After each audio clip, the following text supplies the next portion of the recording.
Hola, espero que estés muy bien. Hoy te voy a compartir una de las leyendas mexicanas que nos contaban cuando éramos pequeños. La leyenda de la momia del padre Botello. Luego de la medianoche, en los pasillos del antiquísimo edificio que alberga al Museo Universitario de Historia Natural de la ciudad de Toluca, comienzan a ocurrir extraños sucesos. Muchos trabajadores, hombres y mujeres, han sido testigos de tales hechos. ¿Cuál es su origen?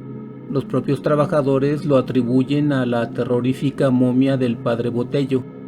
Una momia en la ciudad de Toluca, así es, pero ¿de dónde salió? Los estudiosos han señalado que ningún pueblo que se haya asentado en lo que hoy es el Valle de Toluca tuvo la costumbre de embalsamar a los muertos y momificarlos, ni en la época prehispánica, ni en la época colonial, y mucho menos después de la independencia, se tiene conocimiento de que se haya ocupado alguna técnica especial para conservar los cuerpos y evitar su putrefacción. De cualquier forma, se tienen indicios de que al comenzar la década de 1880, la momia del padre Botello ya se encontraba en el museo. La momia del padre Botello, que se encuentra en perfecto estado, tiene una característica bastante aterradora. En su rostro se dibuja una horrible mueca, la horrible mueca de sufrimiento que presentan aquellos que murieron ahorcados. Luego de este breve paréntesis, déjame contarte la terrorífica leyenda de este hombre de vida licenciosa que, debido a su gusto irrefrenable por el alcohol, fue conocido como el Padre Botello. Como castigo, ni después de muerto pudo hallar el descanso eterno.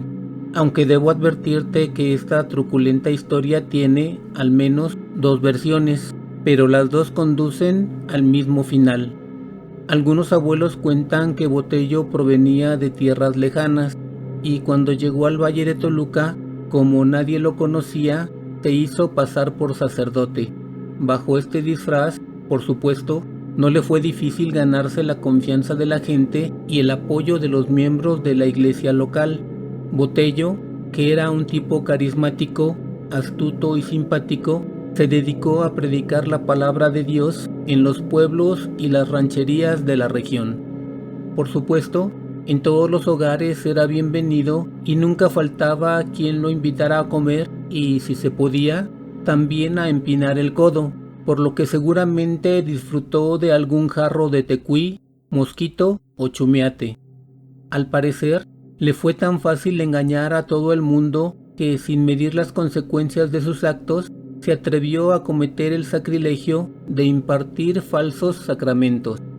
Con el tiempo, fue tal el descaro con el que actuaba que su conducta comenzó a generar desconfianza y un cierto rechazo entre los auténticos sacerdotes. Al sospechar de la identidad del padre Botello, decidieron seguir sus pasos más de cerca. Ya te he dicho que el padre Botello no era nada reservado ni cuidadoso. Por eso, llegó el punto en que su afición por las bebidas espirituosas provocó que se le soltara la lengua, que hablara de más y que comenzara a tener problemas con algunos creyentes. El caso es que varios habitantes del pueblo de San Antonio Acahualco, en el actual municipio de Sinacantepec, descubrieron que Botello no era sacerdote y, al saber que les había visto la cara, reaccionaron con gran violencia.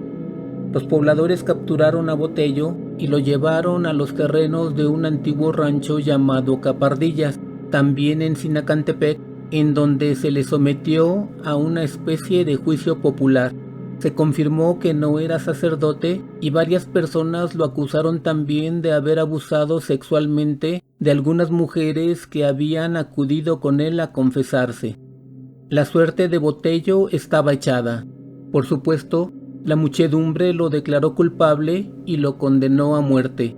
De inmediato, algunas de las personas más exaltadas le pusieron una soga al cuello y lo colgaron del árbol más alto. En su rostro quedó plasmada la horrible mueca de los que murieron ahorcados. Pero la historia de Botello no termina ahí.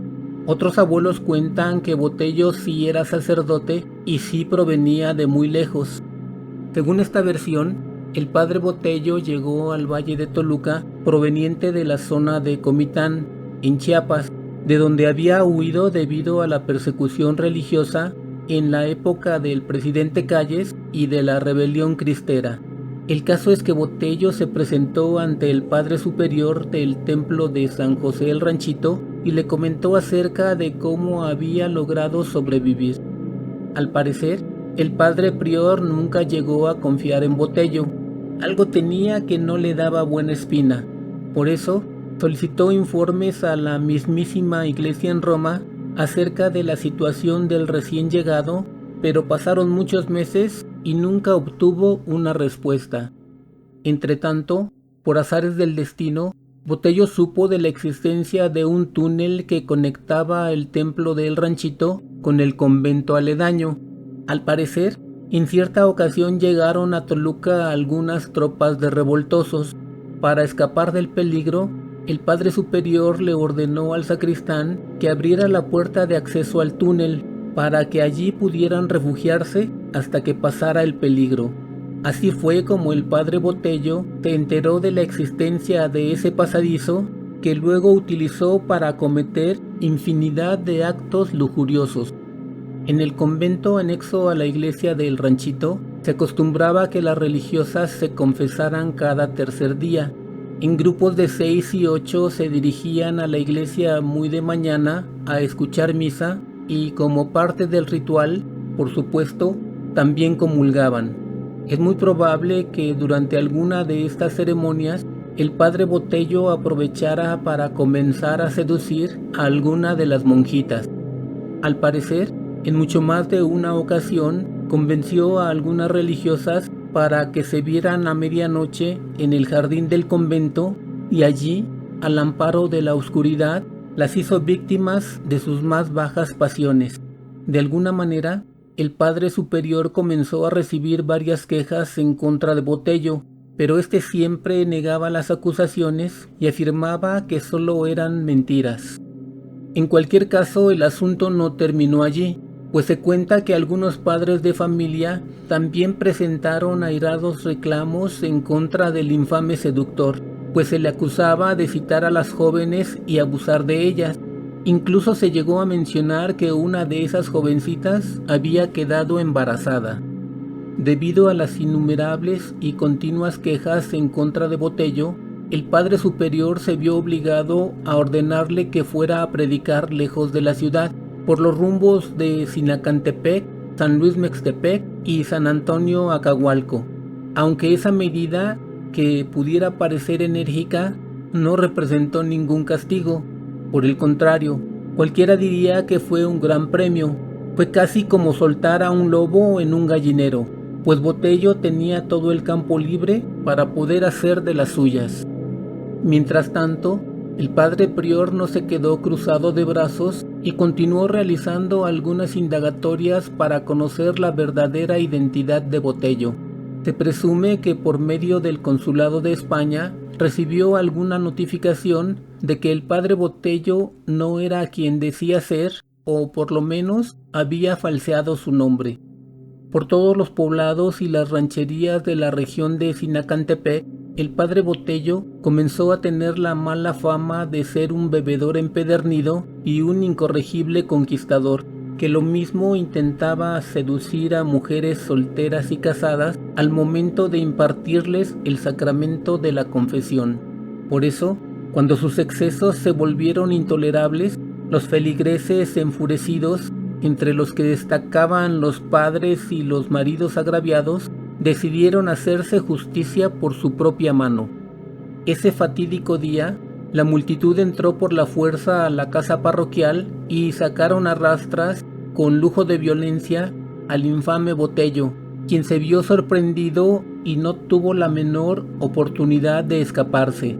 De inmediato lo llevaron encadenado cerca del rancho conocido como Capardillas, en donde finalmente le dieron muerte al colgarlo del árbol más alto. ¿Cuál es la verdadera historia del padre Botello?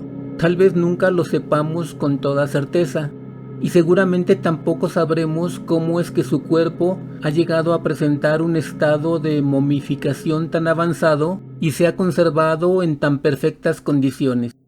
Pero de lo que sí no hay duda es de que Botello murió de una manera espantosa.